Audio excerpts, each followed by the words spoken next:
Assalamualaikum warahmatullahi wabarakatuh. Alhamdulillah, alhamdulillah bini'matihi tatimmus shalihat. Asyhadu an la ilaha illallah wahdahu la syarikalah wa asyhadu anna Muhammadan abduhu wa rasuluhu la nabiyya ba'dah. Qala Allah Ta'ala fil Qur'anil Karim, a'udzu billahi minasy syaithanir rajim. Bismillahirrahmanirrahim. Fa bima rahmatin minallahi linta lahum walau kunta fazzan ghalizal qalbi lam faddu min hawlik fa'fu anhum wastaghfir lahum wa syawirhum fil amr fa iza azamta fatawakkal 'ala Allah innallaha yuhibbul mutawakkilin. Sadaqallahul azim. Bapak, Ibu-ibu, jemaah Maghrib dan Isya yang dimuliakan oleh Allah Subhanahu wa Ta'ala. Kembali kita mengaturkan rasa puji dan syukur kita kepada Allah Subhanahu wa Ta'ala. Karena alhamdulillah sampai detik ini kita masih dicurahkan oleh Allah berbagai macam nikmat dan rahmatnya, sehingga rahmat dan nikmat itulah yang kita yakini mengantarkan kita untuk datang ke masjid dalam rangka berubudiyah kepada Allah Subhanahu wa Ta'ala. Dan yang paling terpenting, orang pandai atau ulama menasihatkan kepada kita, yang membuat kita terkadang hancur, yang membuat kita menderita, bukan karena sedikit nikmat Allah kepada kita, tetapi karena kita kadang-kadang lebih sibuk menghitung-hitung, melihat nikmat yang ada pada orang lain. Itu Bapak dan Ibu yang dipesankan oleh para ulama. Ya, oleh karena itu perbanyaklah kita melihat diri kita nikmat, jangan lihat nikmat yang ada pada diri orang lain, sehingga muncullah sikap bersyukur di dalam diri kita itu. Kemudian salawat beriring salam tidak lupa pula kita mohonkan kepada Allah, semoga selalu dicurahkan, ditumpahkan untuk kekasih Allah, junjungan kita semua Nabi Muhammad sallallahu alaihi wasallam. Sebagai rasa terima kasih kita kepada Nabi kita, itulah gunanya kita bersalawat dan memberikan salam.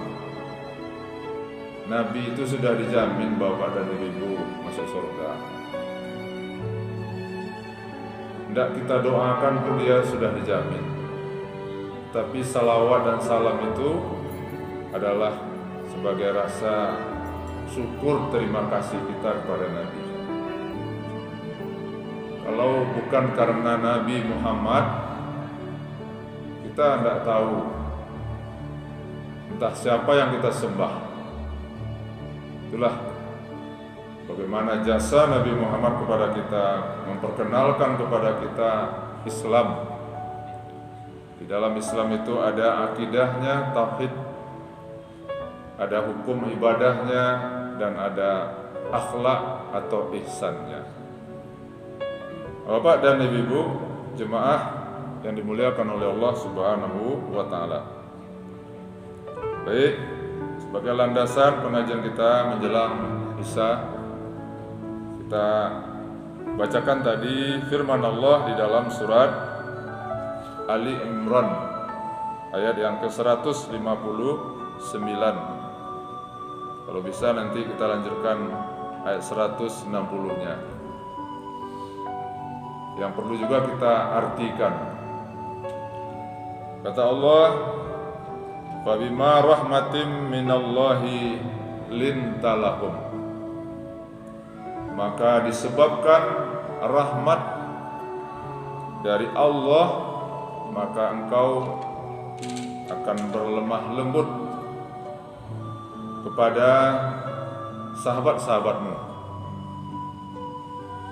Walau kunta fazzan, jikalau engkau keras, walizal qalbi, jikalau engkau kasar dan keras hati, lan faddu min haulik, maka orang-orang akan lari darimu.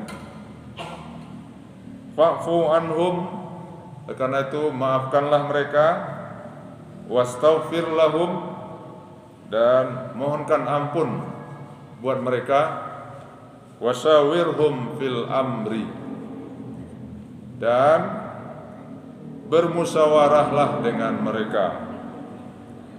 Fa iza azamta fatawakkal 'ala Allah, apabila engkau sudah memutuskan sebuah rencana, bertekad, jangan lupa bertawakallah kepada Allah.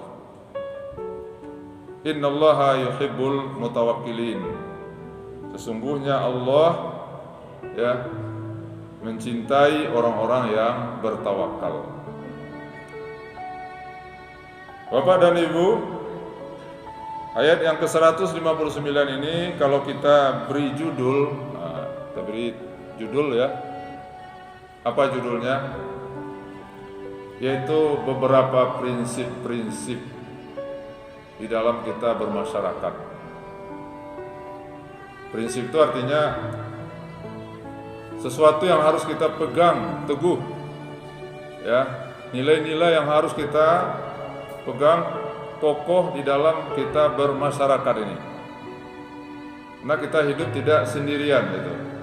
Kita hidup ini bermasyarakat, ya, berbangsa dan bernegara gitu. Maka oleh karena itu ada prinsip-prinsip yang harus diperhatikan Bapak dan Ibu. Baik, mulai dari yang terkecil umpamanya di rumah tangga, kemudian RT, RW, ya, lurah, kecamatan, kemudian kota, kabupaten, sampai berbangsa dan bernegara. Nah, prinsip-prinsip yang ada di dalam Ali Imran 159 ini harus hendaknya menjadi acuan bagi umat Islam khususnya. Ya. Jadi artinya Bapak Ibu bahwa Al-Quran ini memang hudan. Al-Quran ini petunjuk. Ya, Ustaz Al sering membaca ayat namanya hudal lil muttaqin, petunjuk bagi orang bertakwa. Tapi hudal linnas, petunjuk bagi manusia gitu. Al-Quran. Di Al-Quran itu universal, tidak hanya bagi orang bertakwa, tetapi Al-Quran itu juga untuk semua manusia. Itu Allah mengatakan, zalikal kitabu la raiba fihi hudal lil muttaqin. Syahrul Ramadan allazi unzila fihi al-Qur'an hudal linnas. Jadi Al-Quran tidak hanya untuk orang bertakwa saja, tapi Al-Quran adalah untuk linnas. Ya. Kenapa begitu? Karena Al-Quran ini memang Allah menurunkan Al-Quran ini, Allah ingin bahwa manusia ini semuanya berpetunjuk, berpedoman kepada Al-Quran ini. Tapi faktanya di tengah kehidupan banyak manusia ini yang tidak berpedoman kepada Al-Quran. Nah, Bapak dan Ibu, nah, apa pedoman hudan di dalam surat Ali Imran 159 ini? Inilah prinsip-prinsip di dalam kita bermasyarakat. Nah, ayat ini didahului oleh Allah Subhanahu wa taala dengan fabima rahmatim minallah lintalahum. Maka disebabkan rahmat Allah engkau lemah lembut. Jadi Bapak dan Ibu, orang atau kita memiliki sifat lemah lembut itu adalah merupakan rahmat dari Allah Subhanahu wa taala. Ya. Jadi bukan karena kehebatan kita, amboyo kelas sekolah mau dari pesantren S1, S2, S3. Ya wajar ambo dapat memiliki sifat seperti itu. Ya, bukan. Tapi apa? Karena rahmat Allah. Rahmat Allah inilah yang menjadi muara dari semua ya sifat-sifat yang akan dijelaskan oleh Allah nanti sesudahnya. Rahmat Allah itu ya sangat kita butuhkan Bapak dan Ibu. Di mana, kapanpun dan dimanapun di dunia kita butuhkan rahmat Allah. Di saat kita nanti akan menghadap Allah, butuh rahmat Allah. Di dalam kubur, alam barzah, kita butuh rahmat Allah. Di padang mahsyar nanti kita juga butuh rahmat Allah. Dan apalagi nanti ketika kita dihisab, kemudian akhirnya nanti dimasukkan hendaknya kita oleh Allah ke dalam surga itu. Dan surga itu juga adalah rahmat Allah. Rahmat Allah. Bapak dan Ibu, jadi apa prinsip dalam bermasyarakat di dalam ayat ini? Pertama adalah lintalahum. Ya, lintalahum itu adalah lembut, berlaku lembut. Nah, kita lihat dulu Bapak dan Ibu asbabun nuzul turunnya ayat ini. Jadi ada ayat ini yang punya asbabun nuzul. Sebab ayat ini diturunkan oleh Allah. So, ada pula ayat itu yang memang tidak pakai asbabun nuzul. Tapi kalau ada ayat yang pakai asbabun nuzul, itu biasanya kasusnya besar, kemudian lama dia melekat di dalam pikiran hati sanubari para sahabat ketika itu. Tapi tidak semua ayat itu pakai asbabun nuzul. Nah, asbabun nuzul ayat ini Bapak dan Ibu adalah ayat ini diturunkan setelah terjadi perang Uhud.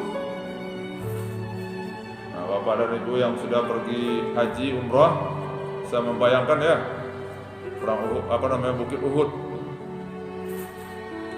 Berapa kadangnya tingginya Pak Haji Bukit Uhud itu? Yang apa ya Pak?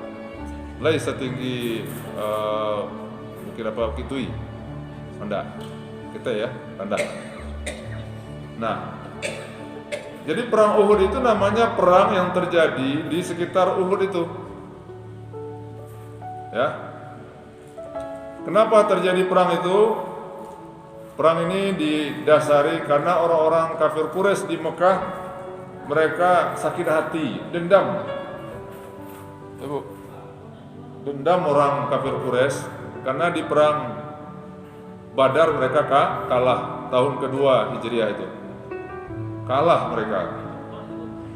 Jadi mereka dendam, lalu mereka ingin melampiaskan dendam mereka tadi itu. Yang kedua, perang Uhud terjadi karena mereka iri, hasad. Orang kafir Quraisy hasad karena perkembangan Islam di Madinah itu sangat pesat sekali itu.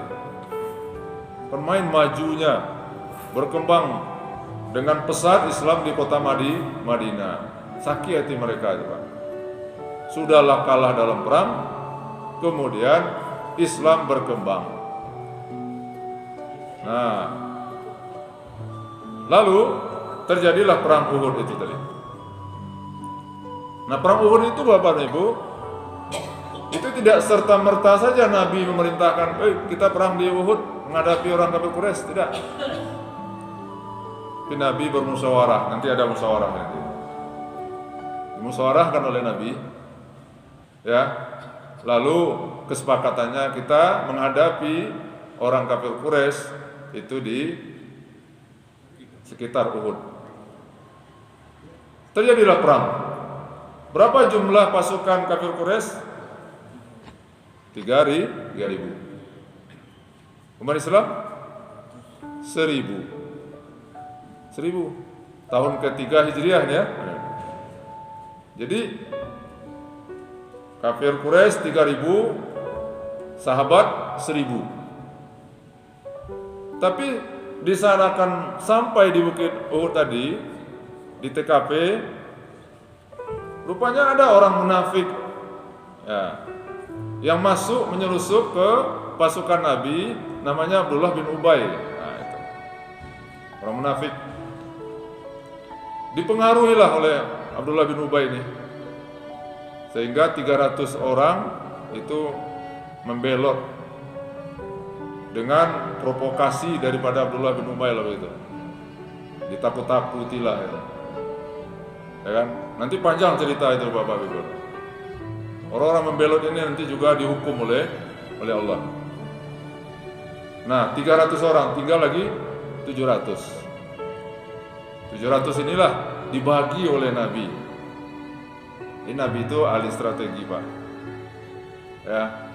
Nabi itu panglima perang. Nabi itu imam dalam sholat. Nabi itu rasul. Nah, dibagi oleh Nabi strategi perangnya. Sebahagian ada yang 50 orang itu pasukan elitnya, betul ya. Ini apa namanya itu pasukan kalau di negara Wak? Kopassus. Kalau dulu apa namanya? Sebelum Kopassus, Cakrawirawa ya. Pasukan elit pemanah. Nah dulu memang senjata yang canggih itu panah berubah. Panah, tapi jangan ditanya. Panah itu satu panah itu satu nyawa. Tidak ada panah itu yang dilepaskan yang tidak nyasar. 50 orang ditugaskan oleh Nabi, Bapak Ibu, di Bukit Uhud. Pesan kalau Nabi, kalian jaga ini Bukit Uhud ini. Jangan kalian tinggalkan. Itu mana Nabi? Jangan tinggalkan. Bagaimanapun kondisi di bawah nanti, ya jangan kalian tinggalkan. Gitu. Karena berperang di zaman dulu itu orang membawa harta perang itu. Ya, harta itu disebut dengan ghanimah, harta rampasan perang. Maka ada surat di dalam Al-Quran itu namanya surat Al-Anfal. Nah, surat Al-Anfal. Ya, surat Al-Anfal itu uniknya dia bicara hasil dulu, lalu nanti prosesnya baru belakangan. Tapi ada ayat proses dulu, surat baru hasil. Itulah mukjizat daripada Al-Quran. Jadi menarik Bapak Ibu kalau kita tadaburi surat demi surat itu, ayat demi ayat. Nah, jadi ditugaskan oleh Nabi. Nah, selebihnya kata Nabi yang berada itu 650 itu di bawah. Terjadilah perang. Awalnya Bapak dan Ibu, kemenangan sudah hampir di tangan umat Islam. Tapi ya, yang 50 orang yang bertugas menjaga tadi mereka tergiur dengan harta rampasan perang. Mereka melihat ya pasukan kafir Quraisy sudah mulai kocar-kacir. Lalu mulai mereka tergiur melihat, ini kalau kita tidak turun ke bawah, nanti kita rugi nih. Kita nggak dapat bahagia. Padahal di surat Al-Anfal itu sudah dijelaskan oleh Allah. Yas'alunaka 'anil anfal, qulil anfalu lillahi war rasul. Untuk Allah, untuk Nabi, dan untuk para sahabat. Nah, akhirnya karena tergiur Bapak Ibu, satu persatu dari pasukan pemanah tadi turun ke bawah.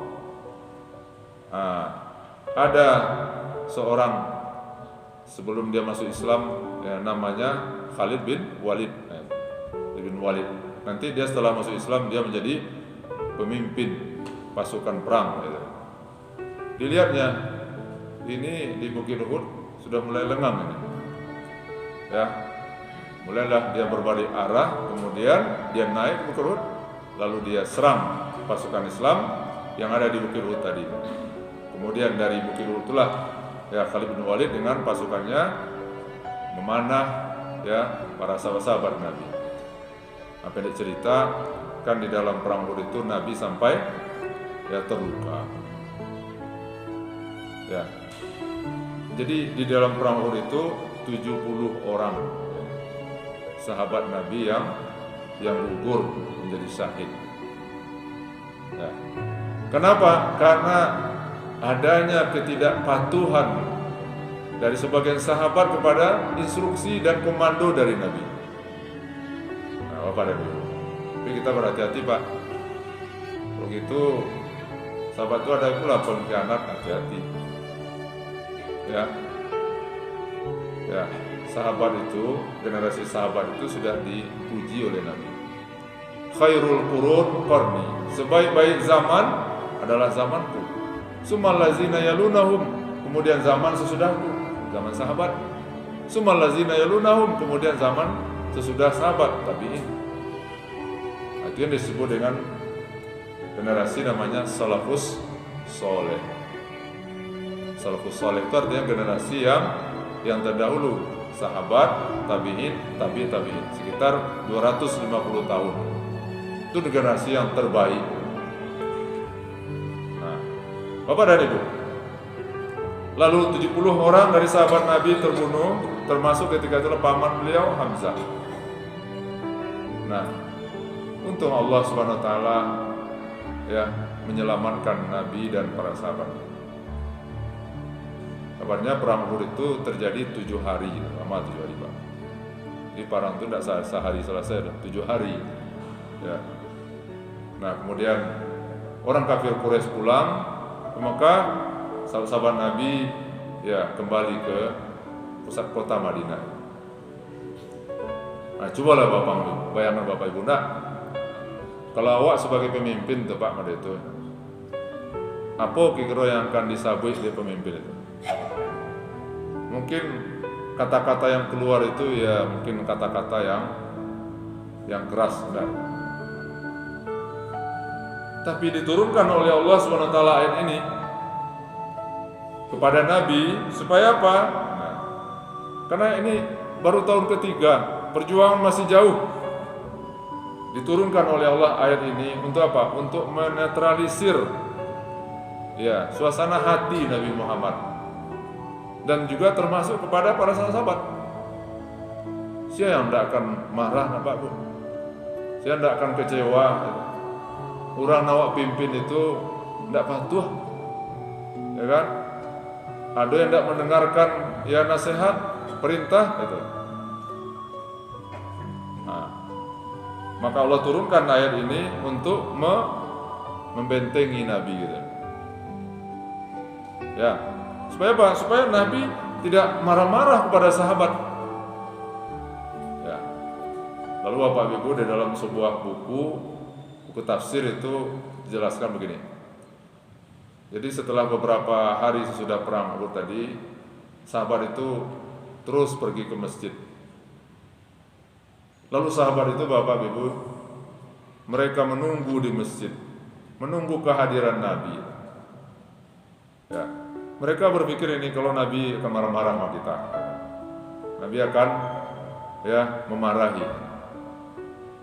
Tapi Nabi, di dalam sejarah itu dikatakan Nabi masuk keluar dari kamarnya, kemudian Nabi menatap setiap sahabat itu dengan tatapan kasih sayang.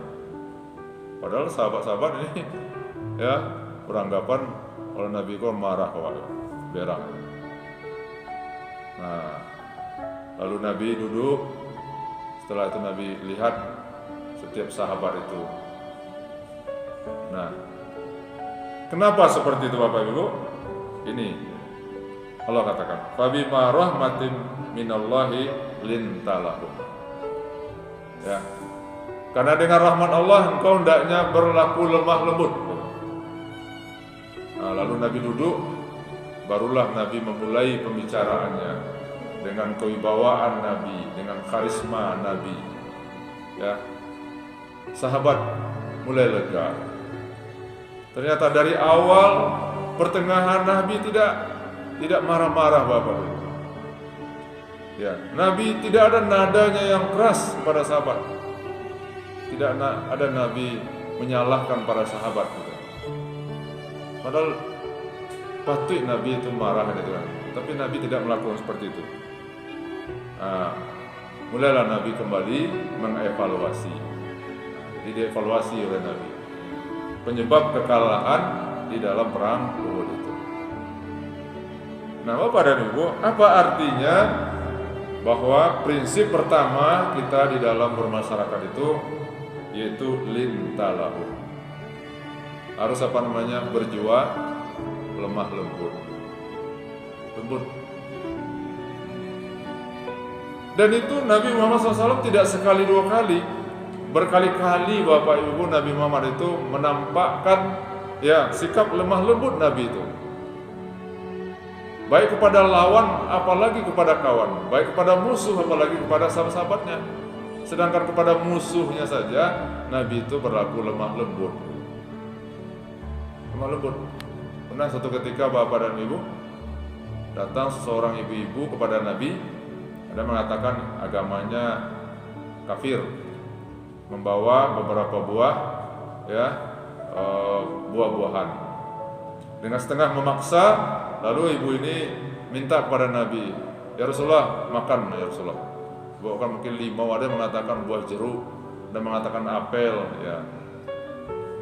Lalu di depan sahabat ya Bapak Ibu, dipaksa Nabi makan ya Rasulullah gitu.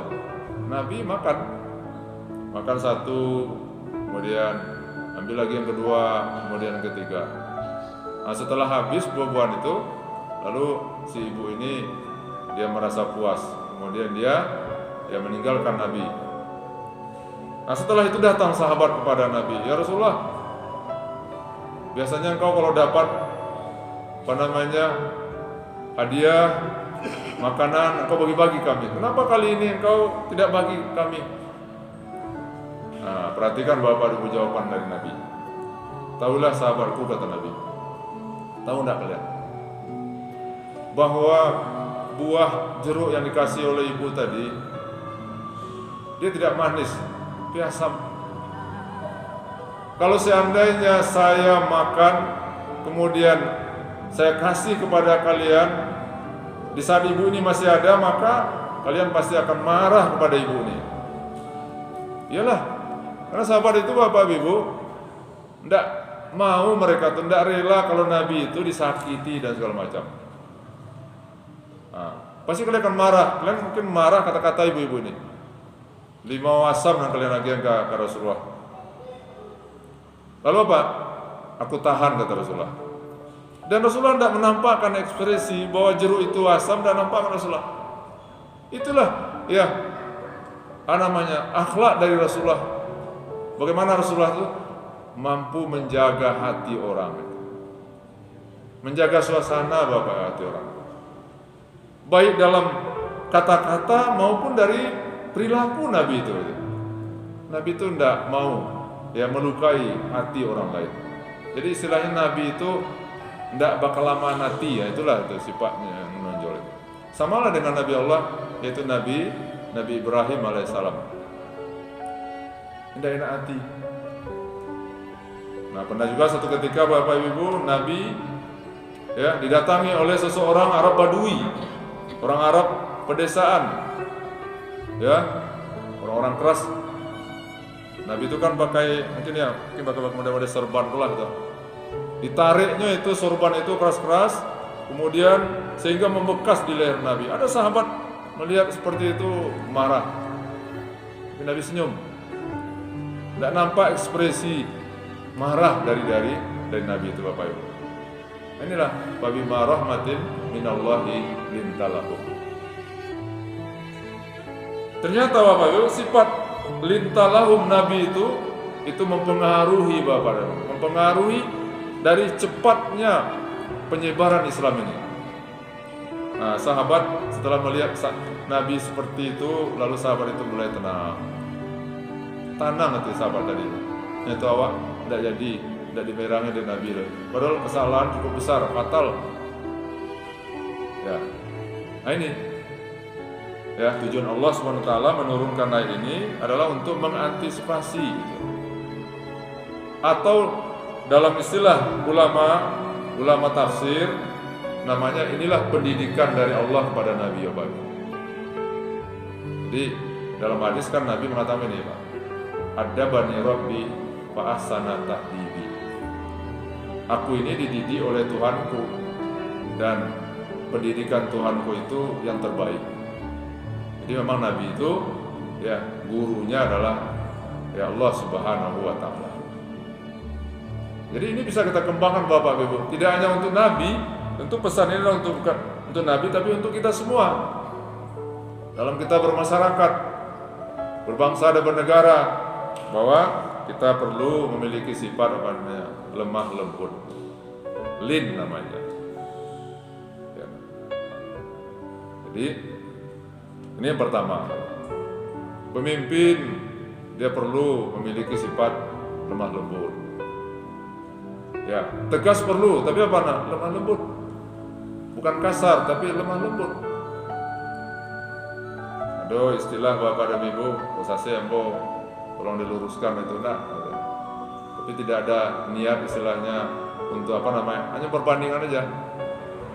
Kata orang, daripada disapu dia orang Semalanggang, biarlah dipecarui dia orang Tae. Ya, kenapa? Kalau sapu, tegur sapa orang Semalanggang itu mangkare, kare. Tapi kalau di bawahnya dipecarui lambe. Apa artinya Bapak Ibu? Memang manusia ini tidak ingin dikasari. Jadi ini perlu apa namanya pendidikan. Hari ini Bapak dan Ibu, kenapa bangsa kita ini, masyarakat kita ini brutal? Kenapa?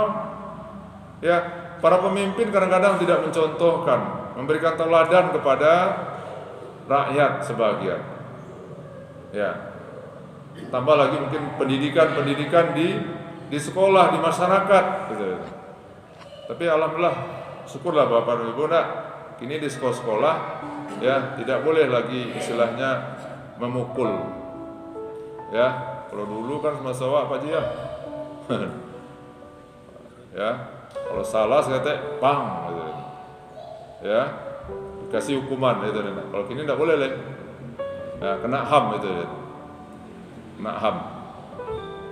Nah, satu sisi ada bagusnya Bapak, tapi sisi lain, nah kadang-kadang kami kalau di sekolah-sekolah memang angkat tangan lo kadang-kadang Bapak Ibu. Ya, kadang-kadang akhlaknya lagi sedang belajar dengan kita, kadang-kadang main HP, nyomota segala macam, ditegur sekali, tidak yo 2 kali 3 kali. Nah, itu. Kalau dulu kan kadang-kadang papan tuh apa namanya penghapus papan melayang, atau kalau ini tidak boleh lah. Karena seketekan yang bisa dikadukan ke polisi. Tapi itulah, nah, sehingga butuh apa namanya ya, pendidikan yang ramah lagi nih, sayang. Nah, apa Ibu? Nah, ini pendidikan akhlak namanya. Bicara tentang apa namanya lemah lembut, ini pendidikan akhlak. Nah, kalau akhlak itu minimal 3 Bapak dan Ibu. Kalau akhlak itu, supaya akhlak itu dia menjadi akhlak yang terpuji, maka minimal 3 yang dibutuhkan. Pertama, ada namanya pembiasaan. Ya, orang akan bisa menjadi baik itu pembiasaan Bapak Ibu. Kita memang disuruh oleh Allah pembiasaan tadi. Sekali setahun, sebulan kita dibiasakan oleh Allah di bulan Ramadan. Ya, dibiasakan itu. Biasakan kita berpuasa, biasakan kita pemurah, dibiasakan kita menahan apa namanya hawa nafsu, pembiasaan.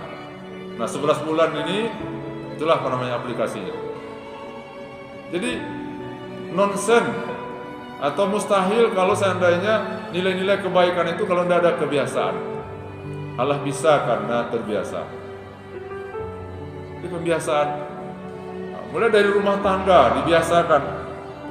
Biasakan berkata jujur, biasakan itu apa namanya toleransi, dibiasakan pemurah segala macam. Yang kedua, akhlak itu tidak akan bisa muncul dalam diri seseorang kalau tidak ada lingkungan yang kondusif. Nah, Nah, itulah diciptakan lingkungan bapak dan ibu. Maka di rumah tangga harus seorang bapak ibu men-setting ya bagaimana menciptakan di rumah tangga itu yaitu lingkungan yang baik. Supaya apa? Supaya anaknya ya menjadi orang baik. Yang ketiga adalah keteladanan. Ya, keteladanan, contoh. Ya. Dalam rumah tangga bapak dan ibunya harus menjadi contoh, menjadi pilot project itu. Tapi ada Ustaz, apanya biasa-biasa saja. Tapi anaknya jadi orang baik, jadi soleh itu cik-cik yang model itu bagus. Ya, itulah rahmat Allah karena itu. Tapi yang sunatullahnya tetap bahwa ya bapak dan ibu harus menjadi tauladan gitu. Ini tauladan. Ya, contoh menjadi percontohan bagi anak-anaknya. Di masyarakat juga itu pemimpin. Mari kita hidup dengan serba sederhana. Ya harus contohkan itu. Pemimpinnya hidupnya sederhana. Tapi kalau pemimpinnya umpamanya ya hidupnya dengan glamor gitu. Ya, dengan bermewah-mewahan. Maka apa namanya? Rakyat ya tidak akan percaya Bapak dulu. Jadi itu 3 minimal itu Pak. Termasuk bagi kita yang lah tua-tua Bapak Ibu. Butuh ketiga-tiganya. Pembiasaan, kemudian lingkungan, kemudian ketauladanan itu. Ya kan? Awak kan dibiasakan terus Bapak Ibu. Ke masjid dibiasakan itu terus. Ya. Sampai akhir hayat awak akan selalu dibiasakan kita ke masjid ini. Berinfak juga begitu. Nah, jadi itu prinsip pertama yang diamalkan oleh Nabi, yaitu lintalahum. Kata Allah, walaupun tafazzan walizal qalbi lan faddu min haulik. Kalau seandainya Muhammad engkau berlaku keras, kasar dan berhati keras, maka mereka akan lari daripadamu. Baca sejarah Bapak Ibu. Nah, Islam ini dikembangkan oleh Nabi itu adalah dengan rahmatan, dengan kasih sayang gitu. Ya, dengan kelemah lembutan gitu. Tidak ada keras, tidak ada kasar. Bagaimana Nabi berdialog, berdiskusi ya dengan para orang-orang kafir dulu. Nabi ya selalu menempatkan, mengutamakan yaitu bagaimana dialog ya diskusi yang lembut, yang ramah ya Bapak Ibu. Menakan seperti cerita yang disampaikan oleh ya almarhum Buya Sejuta Umat Zainuddin MZ. Ada orang yang datang kepada Nabi, ya Muhammad katanya, aku mau masuk Islam, tapi ya aku belum bisa meninggalkan kebiasaan. Ya, apa biasanya? Dia suka berzina, minum keras, berjudi gitu. Bagaimana dakwah Nabi seperti ini Bapak Ibu? Nabi mengatakan itu, oh kalau model itu tidak bisa dong kata Nabi itu. Tidak bisa, lari orang. Kata Nabi, oke, kata Nabi. Tapi bisa enggak engkau ya meninggalkan satu saja? Apa itu? Jangan bohong. Ya, dia berpikiran gampang itu. Karena kebiasaannya, lalu setelah berpisah dengan Nabi ada keinginan untuk minum keras. So kalau bersebut jo Muhammad patah minum keras enggak? Nah, kalau minum dikatakan enggak berarti bohong. Akhirnya dia tidak minum. Mau berjudi juga begitu, mau berzina juga begitu. Akhirnya dia meninggalkan ya kebiasaan-kebiasaan itu dengan dirinya sendiri. Kenapa? Itulah bagaimana dakwah daripada Nabi Bapak Ibu. Ya. Nabi tidak pernah berlaku kasar. Oh, terjadi perang Ustaz. Perang itu lain itu Bapak Ibu. Dalam perang ya harus membunuh. Kalau tidak terbunuh. Ya. Tapi di luar perang, bahkan di dalam perang pun Nabi itu karena mengajarkan kepada sahabatnya untuk lintalahum, lemah lembut. Maka Nabi berpesan, pesan ini juga sampaikan oleh sahabat, kalau kalian berperang, ya masuk ke sebuah daerah, jangan kalian bunuhi orang tua-tuanya, jangan kalian rusak tempat ibadahnya, jangan kalian hancurkan pertaniannya. Nah itulah etika perang dalam Islam itu Bapak. Jadi tidak ada istilah Islam itu agama teroris, ya kan? Kadang-kadang kan itu dicekoki oleh pikir-pikiran orang bahwa Islam itu digambarkan agama yang keras. Ada buku yang dikarang oleh orang orientalis.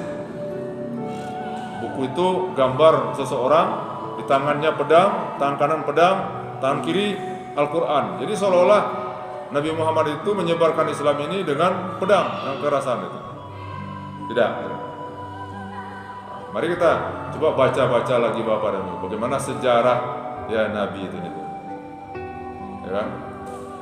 Nabi setiap lewat diludahi. Tapi ketika orang itu yang meludah itu sakit, Nabi yang pertama dulu untuk menjenguk orang itu. Akhirnya masuk Islam. Di akhir hayat Nabi, di ujung kota Madinah, di pasar itu ada orang pengemis, buta. Nah, lalu Nabi setiap pagi apa kerja Nabi? Mengantarkan makanan, disuapkan oleh Nabi itu Bapak Ibu. Disuap dengan tangan Nabi yang mulia itu. Tapi dia tidak tahu bahwa yang menyuapkan Nabi. Tapi setiap orang lewat dipomporinya orang itu. Katanya, kalian hati-hati dengan Muhammad itu. Muhammad itu orangnya tukang sihir. Muhammad itu orangnya tukang mempengaruhi. Dia tahu bahwa yang menyuapkan itulah orang yang selalu dijelek-jelekkan, disumpah serapainya. Tapi pada akhirnya dia nanti masuk Islam itu. Jadi pesannya Bapak Ibu yang pertama adalah kita disuruh oleh Allah dalam kehidupan bermasyarakat ini jangan kita keras, kasar. Kalau orang keras, kasar, maka orang akan lari. Itu Ustaz tuh ceramah kari-kari Ustaz itu. Kalau ceramah kan itu suara orang kari. Lunak-lunak itu kan udah terang Bapak. Terang itu lihat dia kan teman tua Bapak itu. Tapi kalau umpamanya di dalam kehidupan kita ini ada buya-buya, ustaz-ustaz Bapak Ibu beragam, maklumi saja. Aduh Ustaz umpamanya polanya seperti Habib Rizik, kan suara yang keras. Tapi ada pula yang lembut, Agi umpamanya. Tapi suatu saat yang lembut itu bisa menjadi keras, bukan kasar.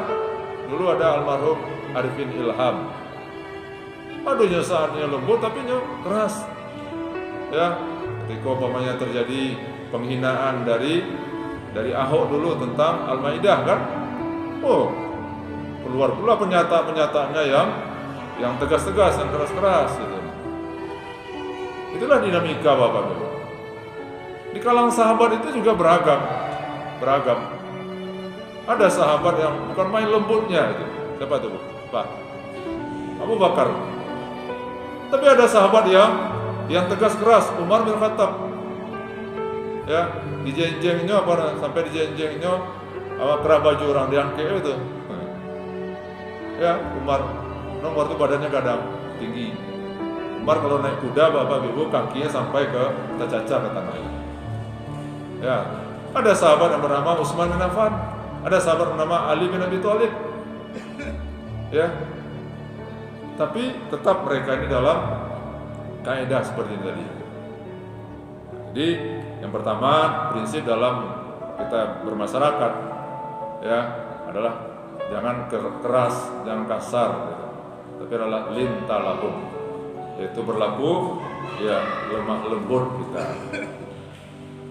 Bapak dan Ibu, nah ini yang pertama dulu pesan Allah Subhanahu wa taala dalam surat Ali Imran ayat 159. Kemudian yang berikutnya insya Allah subuh kita lanjutkan. Tapi intinya apa? Bagaimana kita memohon kepada Allah dan membiasakan, yaitu sifat lemah lembut. Dan inilah nilai tambah ikon daripada ajaran Islam itu, yaitu lintalahum. Mudah-mudahan bermanfaat. Wabillahi taufiq. Assalamualaikum warahmatullahi wabarakatuh.